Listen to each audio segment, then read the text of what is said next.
Hello વિદ્યાર્થી મિત્રો, એજ્યુકટેકનો ચેનલમાં આપનું સ્વાગત છે। આજે આપણે શીખીશું ધોરણ 8 વિષય વિજ્ઞાન પાઠ 7 કિશોરાવસ્થા તરફ। પાઠ 7ના સ્વાધ્યાયના પ્રશ્નોના જવાબની અહીં આપણે સમજ મેળવીશું। તો ચાલો શીખીએ પાઠ 7 કિશોરાવસ્થા તરફ। પ્રશ્ન નંબર 1, શરીરમાં થતા પરિવર્તનો માટે જવાબદાર અંતઃસ્ત્રાવી ગ્રંથિના રાસાયણિક સ્ત્રાવ માટે વપરાતો શબ્દ કયો છે? શરીરમાં થતા પરિવર્તનો માટે જવાબદાર અંતઃસ્ત્રાવી ગ્રંથિના રાસાયણિક સ્ત્રાવ માટે વપરાતો શબ્દ અંતઃસ્ત્રાવ છે। પ્રશ્ન નંબર 2, કિશોરાવસ્થાની વ્યાખ્યા આપો। જીવનકાળની એ અવસ્થા જેમાં શરીરમાં પ્રજનનની પરિપક્વતાની પ્રાપ્તિ માટેના પરિવર્તનો થાય છે તેને તરુણાવસ્થા કહે છે। પ્રશ્ન નંબર 3, ઋતુસ્રાવ એટલે શું તે વર્ણવો। સ્ત્રીમાં 12-13 વર્ષની વયથી લગભગ 28 થી 30 દિવસના અંતરાલે પ્રજનન માર્ગથી શરીરની બહાર થતા રક્તસ્ત્રાવને ઋતુસ્ત્રાવ કહે છે। સ્ત્રી ગર્ભવતી ન થાય ત્યાં સુધી 12 થી 13 વર્ષની વયથી લગભગ 45 થી 50 વર્ષની ઉંમર સુધી પ્રતિમાસ ઋતુસ્ત્રાવ થાય છે। અંડપિંડમાંથી મુક્ત થયેલા અંડકોષનું જો ફલન ન થાય તો તેવી સ્થિતિમાં અફલિત અંડકોષ તથા ગર્ભાશયનું અંદરનું સ્તર તેમજ તેની રુધિરવાહિનીઓ સાથે તૂટવા લાગે છે। તેનાથી સ્ત્રીઓમાં રક્તસ્ત્રાવ થાય છે, તેને ઋતુસ્ત્રાવ કહે છે અથવા રજોસ્ત્રાવ કહે છે। ઋતુસ્ત્રાવ થવો એ સ્ત્રી ગર્ભવતી નથી તેની નિશાની છે। પ્રશ્ન નંબર 4, તરુણાવસ્થા દરમિયાન થતા શારીરિક પરિવર્તનોની યાદી બનાવો। તરુણાવસ્થા દરમિયાન જોવા મળતા શારીરિક પરિવર્તનોમાં ઊંચાઈમાં એકાએક વધારો થાય છે, હાથ અને પગના હાડકાઓની લંબાઈમાં વધારો થાય છે અને વ્યક્તિ ઊંચો લાગે છે। શરીરના વિવિધ ભાગે વાળ ઉગવા લાગે છે। છોકરામાં ખભાનો ભાગ ફેલાઈને પહોળો થઈ જાય છે, જ્યારે છોકરીઓમાં નિતંબનો વધુ વિકાસ થવા લાગે છે। છોકરામાં સ્વર પેટી મોટી થઈ ગળાના ભાગમાં બહારની તરફ ઉપસી આવે છે અને અવાજ ઘેરો બને છે। પ્રસ્વેદ અને તેલ ગ્રંથિઓનો સ્ત્રાવ વધી જાય છે। પ્રજનન અંગોનો વિકાસ થાય છે અને પ્રજનન અંગોના વિસ્તારમાં વાળ ઉગે છે। છોકરામાં દાઢીમૂછ ઉગવાની શરૂઆત થાય છે। છોકરીઓમાં સ્તન ગ્રંથિનો વિકાસ થાય છે। પ્રશ્ન નંબર 5, 2 કોલમવાળું કોષ્ટક બનાવો, જેમાં એક કોલમમાં અંતઃસ્ત્રાવી ગ્રંથિઓનું નામ અને તેની સામે બીજા કોલમમાં તેના દ્વારા સ્ત્રવિત અંતઃસ્ત્રાવોના નામ લખવાના છે। અંતઃસ્ત્રાવી ગ્રંથિ અને કયા અંતઃસ્ત્રાવો સ્ત્રવિત થાય છે તે લખીએ। પિટ્યુટરી ગ્રંથિ તો વૃદ્ધિ અંતઃસ્ત્રાવ, થાઇરોઇડ ગ્રંથિ થાઇરોક્સિન, સ્વાદુપિંડ તો ઇન્સ્યુલિન, એડ્રિનલ ગ્રંથિ એડ્રીનાલિન, શુક્રપિંડ સ્ટેટેસ્ટેરોન અંતઃસ્ત્રાવ સ્ત્રવિત કરે છે, અંડપિંડ ઇસ્ટ્રોજન સ્ત્રવિત કરે છે। ત્યારબાદ પ્રશ્ન નંબર 6, જાતીય અંતઃસ્ત્રાવ એટલે શું, તેનું નામકરણ આ પ્રકારે કેમ કરવામાં આવ્યું તેના કાર્ય જણાવો। જાતીય અંતઃસ્ત્રાવ એટલે ગૌણ જાતીય લક્ષણોના વિકાસ અને નિયંત્રણ કરતા અંતઃસ્ત્રાવ। જાતીય અંતઃસ્ત્રાવનું નામકરણ આ પ્રકારે કરવામાં આવ્યું છે કારણ કે તેનો સ્ત્રાવ જાતીય અંગ જનનપિંડમાંથી થાય છે અને તેની અસર હેઠળ વિકસતા લક્ષણો છોકરા અને છોકરીઓને જુદા દેખાવામાં મહત્વના છે।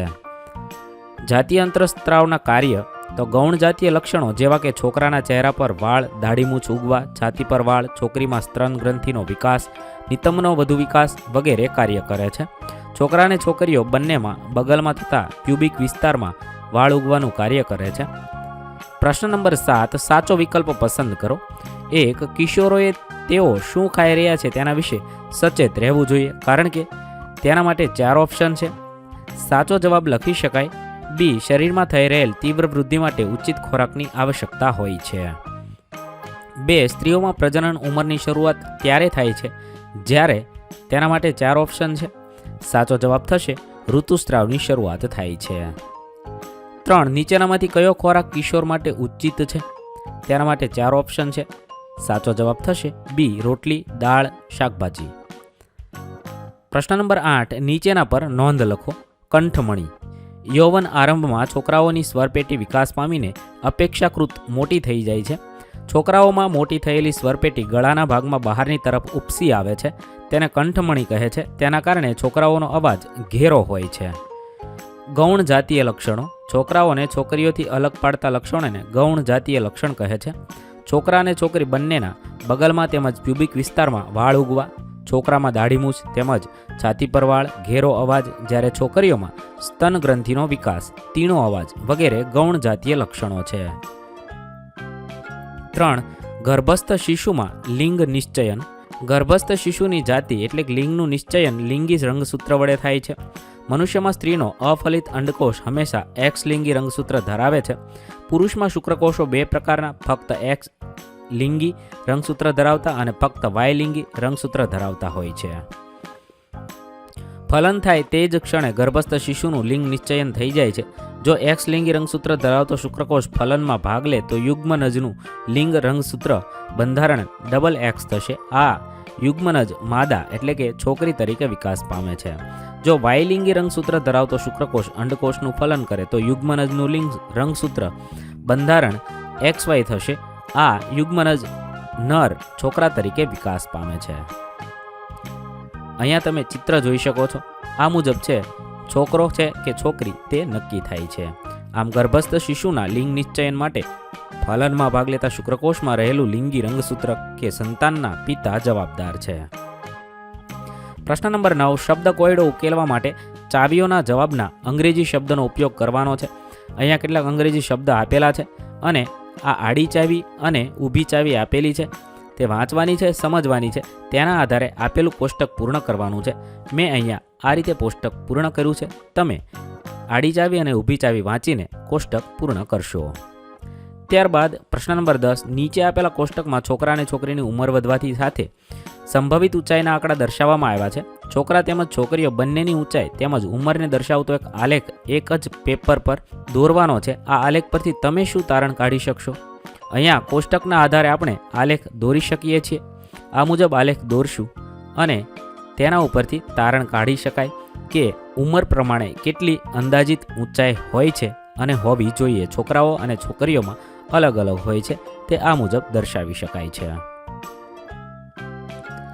આલેખ પરથી તારણ કાઢી શકાય. શરૂઆતમાં છોકરીઓ છોકરા કરતાં ઝડપથી વૃદ્ધિ પામે છે, પરંતુ 18 વર્ષની ઉંમરે બંને તેમની મહત્તમ ઊંચાઈ પ્રાપ્ત કરી લે છે. જુદી જુદી વ્યક્તિઓમાં ઊંચાઈમાં થતી વૃદ્ધિનો દર જુદો જુદો હોય છે. અહીં આપણા પાઠ 7ના પ્રશ્નોના જવાબ પૂર્ણ થશે. વિદ્યાર્થી મિત્રો, ધોરણ 8 ના વિજ્ઞાન વિષયના તમામ પાઠના પ્રશ્નોના જવાબના વિડીયો આપણી ચેનલ પર ઉપલબ્ધ છે, જે તમે ધોરણ 8 વિજ્ઞાન નામના પ્લેલિસ્ટમાંથી મેળવી શકો છો. પ્લેલિસ્ટની લિંક વિડીયોના ડિસ્ક્રિપ્શનમાં આપી છે. તથા જો તમારે તેની પીડીએફની જરૂર હોય તો તે તમે આપણી એપ્લિકેશન પરથી મેળવી શકો છો. એપ્લિકેશનની લિંક પણ વિડીયોના ડિસ્ક્રિપ્શનમાં આપેલી છે. થેન્ક યુ દોસ્તો. એજ્યુકટેકનો ચેનલ તરફથી વિડીયો નિહાળવા બદલ આપનો આભાર. આવા બીજા વિડીયોઝ નિહાળવા માટે અમારી યુટ્યુબ ચેનલ એજ્યુકટેકનો અત્યારે જ સબસ્ક્રાઇબ કરો. આભાર દોસ્તો.